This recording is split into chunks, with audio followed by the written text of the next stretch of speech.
Welcome to Isis in the Bible Winter Gathering, week number 7, Black Hole. And you can see that the whole is both the whole and the whole, right? Because the whole is the all. The question for today was, which we had a great discussion, which when I edit the video, I'll put it in. What does the word black mean to you? Black is often misunderstood as absence, just absence, yet in nature it is the place of beginning. The womb is dark, the seed germinates in the black soil, night restores the body, the center of the spiral appears as a void, yet it is the point from which life expands outward. Is black pure potential? Is it the unseen field where regeneration gathers strength before a new birth? Absolutely. So today I just want to say to you that we're really talking about Metaphysics 101. Metaphysics isn't hard and it's not complicated either. People are trying to use metaphysics all the time in words they see and in the Bible and everything else. But meanwhile, this is part of the foundation that you understand is the black hole, where everything generates from. So welcome to Metaphysics 101.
So wow, what an experience with this eclipse that we went through. The energies were absolutely unbelievable, and it's amazing. So please do share if you have any experiences. I know people have been reaching out, and wow, quite a bit. So coming in and out of the eclipse with its location of visibility is controversial. Where they're saying the eclipse happening is, I'm telling you, it's controversial. I won't to get into the details, but I'll show just a couple slides, just if people want to start thinking about it, if people are inclined to do so. It's important that we realize that black is shape-shifting, it's reincarnations, it's taking down the untruth, because the black demands stillness, it demands love and truth. So the moon aligning with the north node last night, for us, it brought in a dense fog. And the coincidences and synchronicities that happened as it approached the 1:18 a.m. here for us, for me, was absolutely synchronistic, and with the people that I was speaking with. Absolutely beautiful. If any animals did funny things to you in the past couple of days, they have for me. Let us know in the comments. This is a Venus moment, and all beings are realizing the unity that is impossible to not be in. So just really quickly, for the record, this eclipse is very controversial. Its location is suspect. Its pattern is eye-opening. Look at this pattern they're showing. It does this little loop-de-loop. I don't get it. And we're showing that the eclipse was visible other places, and we got some proof, but we're going to get more proof before we jump into that. Because if we're going to stay in the material world and don't understand the black hole, where everything is, love is everywhere, then man is going to have a hard time explaining what happens in the sky. And they are. And it's coming up that way. So we'll be hearing more on this as more data rolls in. But you'll see that there's a larger amount of people looking to the stars as we speak. More and more people as the veil lifts. And when we look to the heavens for answers, we do get them.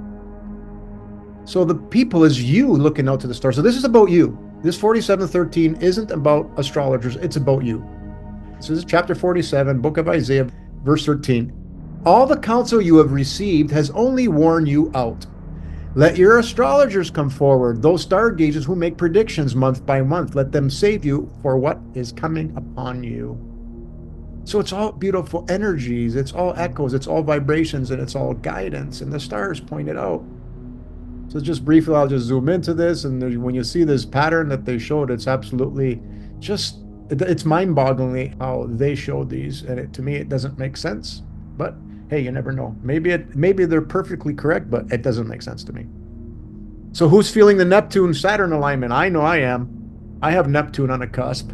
And I'm really feeling these energies big time.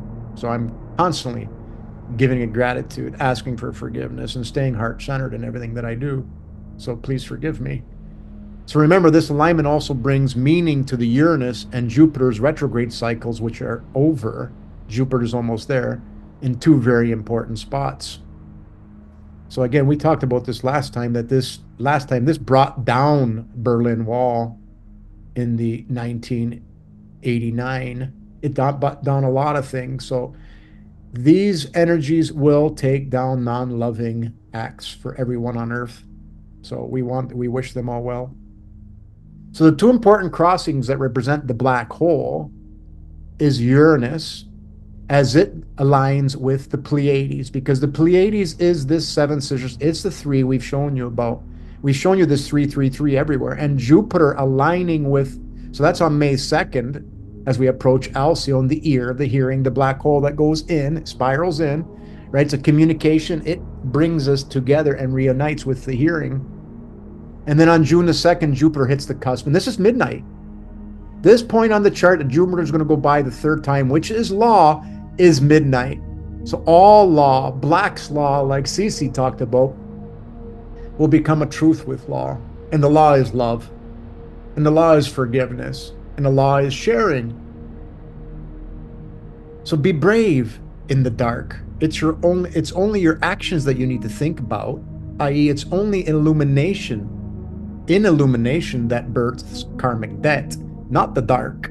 When people say dark night of the soul, it's a 100% misnomer. It's a misunderstanding of pure reality. But one has to know they are infinite and reincarnate over and over again. Memories are in the womb's waters, which give us the karmic experience. This is something that we have to realize as part of Metaphysics 101. So these beautiful alignments I'm just speaking about, because these are showing, and this is not by pure chance, everyone is going to submit to the law of love and forgiveness. They have no choice. Love is back. Call it God, call it Mary, call it whatever you want. It's back. It's love. And it's coming in the sky. It's here. So again, just a reminder that there's lots of energy coming up on the 27th. And that's where the sun now crosses the north node. Okay? So I won't go into this detail because we already talked about it in previous meetings. But it is about the black hole. So the sun is now going to, so the moon did yesterday, and now the sun, or I should say this morning, the sun now going to cross the black hole, which is pure love, on February 27th. So note down, we've proven to you that this is what eclipses the sun. It's not the moon. It's the black hole that eclipses the sun and the moon, because it's part of our nature. But when you don't understand what's really happening, it's all love. It really is.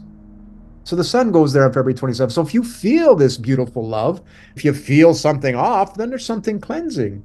Either way, it's good. It's clearing your waters. It's all beautiful.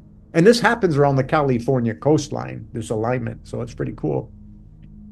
So we need to understand this alignment of the moon and the sun crossing the eclipsing nodes, that it's really important to track. It will explain quite a bit about the energies and shift we feel even when there is no eclipse. The moon transits the black holes, one and the other, twice per month, and then the sun twice per year. So this is a twice yearly thing, and it's always in a different section of the chart, which is a different essence, a different lesson for us. Okay, so metaphysics is about seeing through the veil, through the illumination. Look at these images. From stillness and the black, the field of pure potential, life quietly regenerates. Just as a seed awakens from the black soil, a baby is born in a black womb. They form unseen and then rise into the light. The spiral and the calm waters remind us that all renewal begins in the silent center, where energy gathers, therefore unfolding again into new expression. So what happens when you put something in a fire? Does it not turn black? So if we use non-loving actions, words, etc., will you be turning yourself black? Will you regenerate? It's what they call anankie in Greek. It can't be any other way. So don't play with the fire, don't play with the words, don't play with the actions that are non-loving, that you can only do in the illumination. The black never does anything except remind you that you got to be pure. So black is pure. Black is by definition light, not to be confused with illumination. The Nautilus shell. Okay, so here I got Ken Wheeler, right? When you look at a magnet under, you see the two black. So these are two spirals coming in and out, right? The black baby in a black womb. You plant the seed in the black, right? And when you look at the sky at night, we see a black womb. We are in the black. We're always in a womb. Mary's womb, God's womb, whatever you want to call it. Right? And so that's what it's really happening. This is a mirror. This is why they show this image on the Egyptian walls. So the Nautilus shell teaches us that everything is self-similar. This is in perfection, God perfection. If you want to be perfect, you got to be self-similar to that which is beautiful, which is loving, right? The least amount of actions and waves. So tethered to the black light is who we are. But nowhere does this black light to be seen. Is that true? You can't see it, but you can witness it. It's not material. It's no thing. It's pure energy. Remember, when you have an out-of-body experience and you see white light, that means you're heading back here in illumination. Because the black is that which is pure, that recharges you. So when do you not recharge when you sleep? Absolutely. There's a spiraling galaxy which has a black hole, right? So I just wanted to share this, and this is one of the things that I wanted people to give me some of their opinion on, because this is apparently King Tut's throne. No, this is your throne. And this is a reminder here where we have there's Venus, that which is all life. You have a sun, you have water. Is that a sunrise, sunset? Not sure. It's showing new life. It's showing the wings of Isis, right? The wings of the Mother Mary holding her child, because this represents a new body. This is the pregnancy. This is the womb. And in there, you see a feather, which the wind is alive. The feather blows in front of you when you do a loving act. And this is part of the weather that we get to have. This is Uranus, Shu, Nut, the wind underneath the womb. So this feather is there for a reason, with these sunrise, sunset symbols and a new birth happening. So this is when we start looking at these beautiful things, we start to get to know more about Metaphysics 101. So your shadow, do you think you are blocking the light? No, you can't block light, because your shadow is the black light that is all-pervading essence, that is everywhere. So if you're turned around, because I asked AI to make an image of her looking at her own shadow, which you can't see her face, can you? You can only see black. So the black is there, it's here, it's everywhere. So you're not blocking the light. The light is going right through you and showing you that love is everywhere, and you're tethered to it. So you are being illuminated by the masculine sun, but tethered to the pure love, black light. That is the beautiful thing. That's God is everywhere. Love is everywhere. Okay, so let's talk a little bit about how we can heal with the black. So here's where black is beautiful. Sure, we have to feed our colors of the rainbow to help the body, because we love our body, because we're borrowing this illuminated body, and we got to love it, right? But why not go for the pure energy? Grind black beans, a longevity recipe of a 97-year-old grandma from Top Tips. She's 97 years old, still walks every morning, cooks by herself, and her mind is sharp as ever. Everyone keeps asking, what's your secret? She smiles and says, and points to her blender full of black beans. Also, on top of that, black cumin seeds has had success more than once to help lower blood pressure, and people get off their pills. That industry is closing, the medical industry. We're taking that over like everything else. We are the healers by guiding each other to what Mother Nature's given us all day long. You don't need money to heal.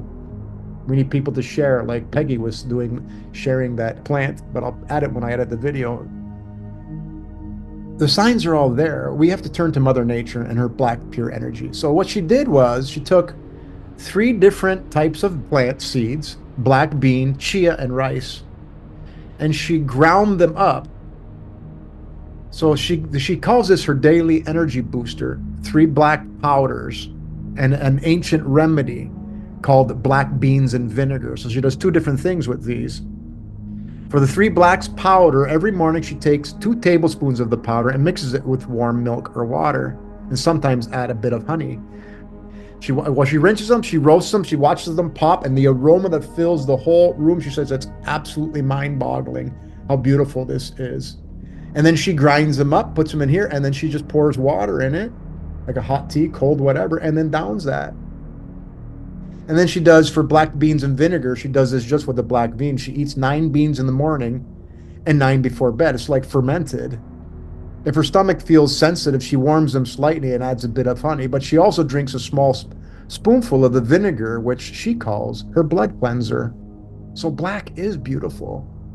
And to incorporate black into our diet is going after Mother Mary, love, energy, stillness, purity, because we've proven to you with Metaphysics 101 that the black is the source of all. 100% it is. When you stare at the black, is it not relaxing to your eyes? I mean, you can't stare right at the sun, can you? But you can stare at the black sky. The back of your eyelids you stare at when you sleep. It's all black. Folks, this is Metaphysics 101. When you get this, you are truly at the foundation of it all. It becomes really simple, everything. And so when you start with this foundation, you can sift through the muddy waters, the illumination, so you can get to the truth. And that's all we have for today.